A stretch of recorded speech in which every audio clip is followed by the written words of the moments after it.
SI আকবরের উকালতি কে করেছে, কিভাবে করেছে, কিভাবে সে জামিন? যে ওসি আকবরকে ছেড়ে দেওয়া মানে এই সমস্ত হত্যাকাণ্ডকে স্বীকৃতি দেয়া, এই হত্যাকাণ্ডকে স্বীকৃতি দেওয়া মানেই আরেকটা ওসি আকবরের জন্ম দেয়া। আর যদি প্রকাশ্যে একজন খুনি সে যদি তার বিচার না হয়, বিচার না হওয়ার পরে আবার বেরিয়ে আসে, তাহলে এটা দেখতে কেমন লাগে ভাই? যদি আপনারা এর বিচার না করতে পারেন, ওকে রাস্তায় নেমিয়ে দেন, আমরা এর বিচার করব। আপনারা এই দেশে জুলাই আগস্টের পরে বলতেছেন আমরা অনেক সংশোধন করেছি, আমরা এই দেশকে আরো শান্তিপূর্ণ করব, কিন্তু এর আগাগোড়ি হচ্ছে না।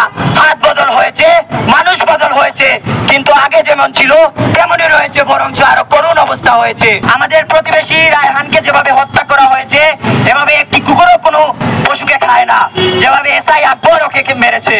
এই রায়হান হত্যাকারীর আকবরের জামিনে মুক্তি পাওয়া দেখে আরও অনেক হত্যাকারীরা তারা সাহস পাবে এবং ভবিষ্যতে এর ফলে আরো হত্যাকাণ্ড করতে পারে।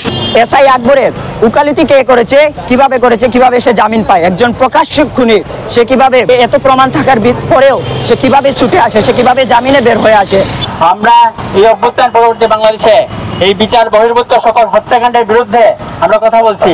আমরা বলছি যে এই ওসি আকবরকে ছেড়ে দেওয়া মানেই এই সমস্ত হত্যাকাণ্ডকে স্বীকৃতি দেয়া, এই হত্যাকাণ্ডকে স্বীকৃতি দেওয়া মানেই আরেকটা ওসি আকবরের জন্ম দেয়া। আর সিলেটের বহু আলোচিত হত্যাকাণ্ড একটি নৃশংস হত্যাকাণ্ড, রায়হান হত্যাকাণ্ড, যার নখ উপড়ে ফেলা হয়েছিল, তার প্রধান আসামি এসআই আকবরকে সেদিন মুক্তি দেওয়া হলো। এই যে রায়হান হত্যা, তার মা, আজ যদি ভাই আমরা মরে যাই, আপনাদের মধ্যে কেউ মারা যায়, আপনার মায়ের কেমন কষ্ট হবে, আমার মায়ের কেমন কষ্ট হবে, আমার আত্মীয় স্বজনের কেমন কষ্ট হবে।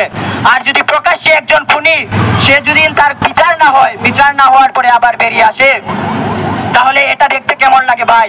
যদি আপনারা এর বিচার না করতে পারেন, ওকে রাস্তায় নেমিয়ে দেন, আমরা এর বিচার করব, ঠিক কিনা বলেন?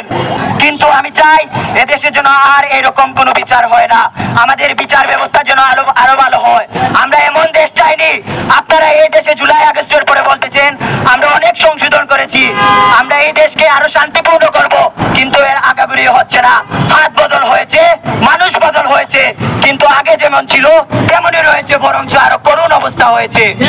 কিভাবে এই ইন্টারিম গভর্নমেন্টের জামানায়, যেখানে আমাদের স্বপ্ন ছিল, আমাদের আন্দোলনে আমরা স্বপ্ন দেখেছিলাম যে আমরা সুষ্ঠু বিচার পাবো, নতুন বাংলাদেশ গড়ব, সেই বাংলাদেশ কীভাবে এত বড় বড় অপরাধীকে প্রশ্রয় দেওয়া হয়? আমি এটা প্রশাসনের কাছে এবং আমাদের সরকারের কাছে জবাবদিহিতা চাচ্ছি। আমরা আজ সাধারণ শিক্ষার্থী, সাধারণ জনগণ, সাধারণ মানুষ সবাই এর বিরুদ্ধে যদি রুখে দাঁড়াতে হয় আরো রুখে দাঁড়াবো। প্রশাসনের মানুষ যদি এর বিরুদ্ধে কথা না বলতে পারে, আসামিদেরকে রাস্তায় নামানো হোক, আমরা এর বিচার করব। সুতরাং আমরা চাই এসআই আকবরকে দ্রুত আবারও আইনের আওতায় এনে আবারও বিচারকে তার দ্রুত ফাঁসি কার্যকর করা হোক।